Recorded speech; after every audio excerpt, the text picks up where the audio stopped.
Well, let's bring him on. Joining us now on the Miami Marlins Hot Stove Show tonight is Marlins left-handed starting pitcher coming off a sensational 2023 campaign that saw him with 10 wins, 10 losses, and a 3.58 ERA over 32 starts. Jesús Luzardo joining us on the Miami Marlins Hot Stove Show tonight. Hey, Zeus, how you doing? How's your Thanksgiving, and how's everything going this offseason? Zeus.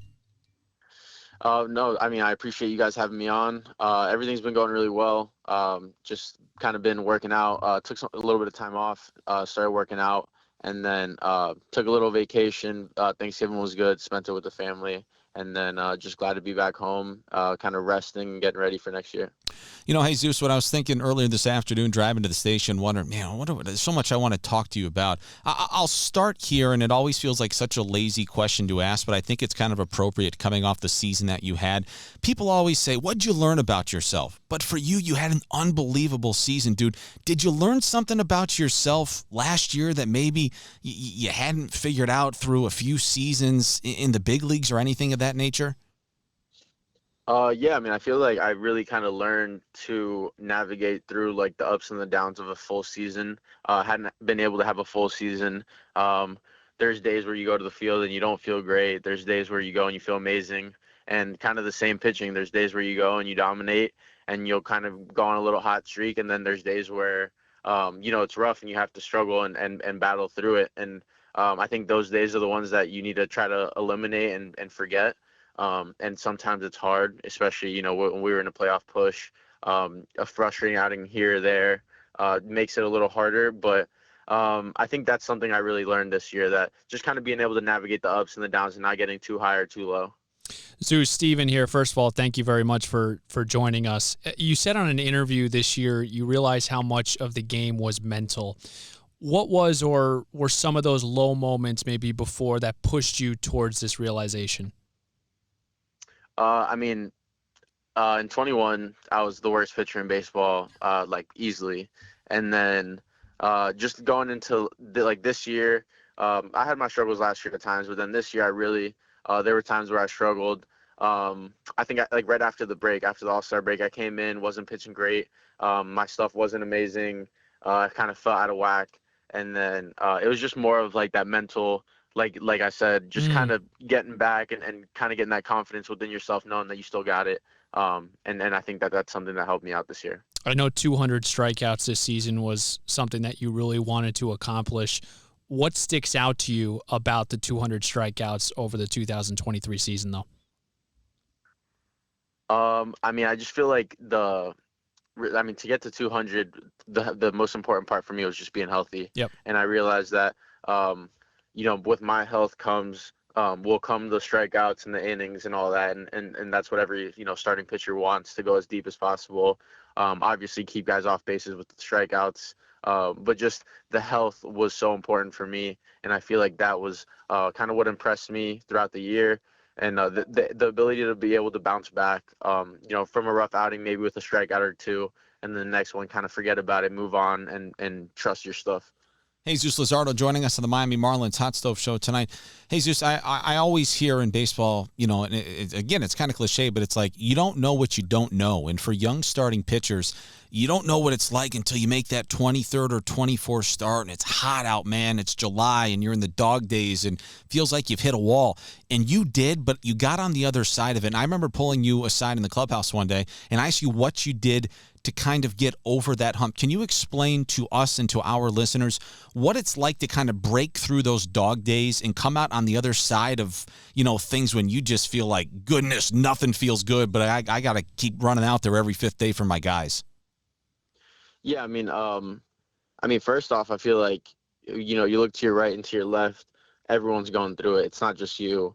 My teammates worked very hard in the off season and throughout the year to be able to be healthy and to be able to take the field every day. So I feel like I owe it to them. I owe it to myself, to our coaches, to make that effort. Because obviously we're not all going to feel good. Guys go through things off the field, on the field. Coaches sometimes, might not, you might feel a little under the weather, but you're still going to go to the field and, give it your all. So I just think it's more of I take it as a respect thing. And I take it as something that, we all take a lot of pride in. We want to go out there every fifth day. So just breaking through that barrier. Like you said, the dog days, there's days where you feel super sluggish, you don't feel good, your body feels slow, worn down. And you kind of just need to get that like extra little jump of motivation. Every guy kind of takes something, something works for everyone. And for me, I just feel like it was being around the guys and kind of just telling myself, like that playoff push is coming. We got to be ready. We got to be ready. And thankfully it was. No, it was a heck of a season. You guys ultimately get to the postseasons. By the way, Jesus, you pause for a second. Just do me a favor. If you're in your car, just make sure you're using those turn signals. Just don't get in an accident. I don't want to be responsible for anything that happens, okay? No, I'm in the parking lot, so we're okay. Okay, good. All right, Steven, proceed. Go right ahead. You mentioned the playoffs, Jesus. That start against Philly, 4 innings, 8 hits, 3 runs, 5 punch-outs. What do you remember from that start? Have you rewatched it? And give us some of the worst things that those Phillies fans said appropriately. I don't know if I could say much of what they said, but I got a lot of "you sucks," but it was awesome. I mean, I feel like everyone lives for those moments. That was something that I was looking forward to, and I'm extremely happy that I got to experience that. That environment is like no other, and it's different when you're on the other side. When they're rooting against you and you're kind of playing the villain. I think guys eat it up, and I know we loved it. And just, I mean, looking back at it, obviously in 2020 hindsight, I look back and see the mistakes that I made, and how I might have had a lot of adrenaline going into it and all these different things. But just to take away, I mean, I feel like the experience alone is something that we could all use moving forward, especially for next year and the years to come. Feel like we can build off of that experience. Like we've been there, we've been in the toughest environment, and now we're just gonna go and get better. Jesús Luzardo with us here on the Marlins Hot Stove Show. Steven Strom, Kyle Sielaff, thank you again for joining us, Jesus. Just a couple more minutes left with you. Skip Schumacher, Manager of the Year. Any stories, quotes, moments that you think of from that 2023 season that stick out to you? I mean, really, Skip was awesome all year round. He kind of let us do our thing. I just remember in spring when he came in, we had our first meeting, and he kind of like let us know, like, hey, we're going to build a winning culture here. Like, that's all we care about. Like anything besides winning is not an option. And, like basically laid down the rules. These are our rules. Like, we're going to go by it. And like, that's what it is. And I think, I love that. And I think a lot of guys ate that up, and we're just like, all right, like, this is our leader. Let's go. And, I mean, it was just a great time with Skip. I specifically remember he came out my start against the Rockies, and he let me go back out and finish the inning.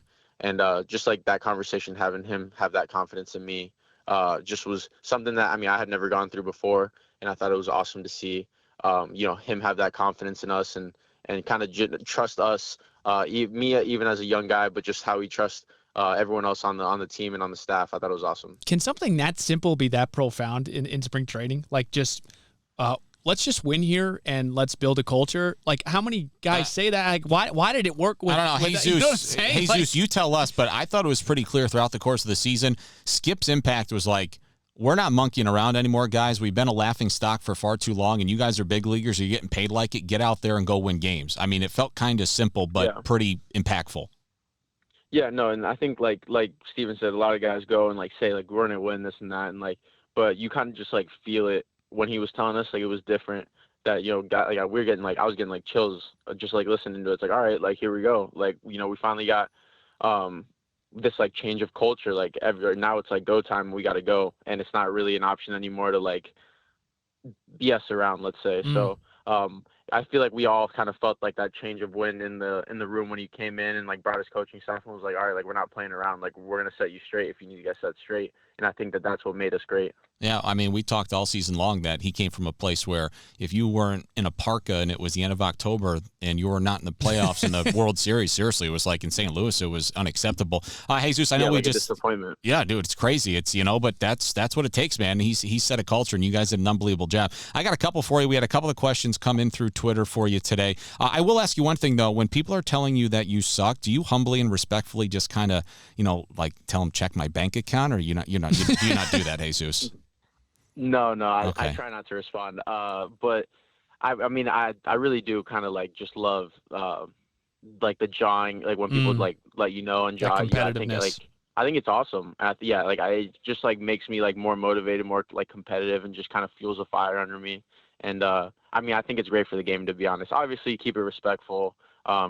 you could tell me I suck as much as you want. I don't really care. But as long as it stays somewhat respectful and it's not, anything too bad, then we're good. 32 starts, a 3.58 ERA in the big leagues in a full season, and a good paycheck. Not a big deal, so you don't suck too much, Jesus, in my opinion. Just two more for you, and again, we got a couple of these through social media today. And this one's pretty simple, but I'm actually curious. It used to be when guys went to spring training, it was we're working off the cake and the ice cream from the last 4 months. The game has changed, and a lot of guys get back after it quickly. What does your offseason look like?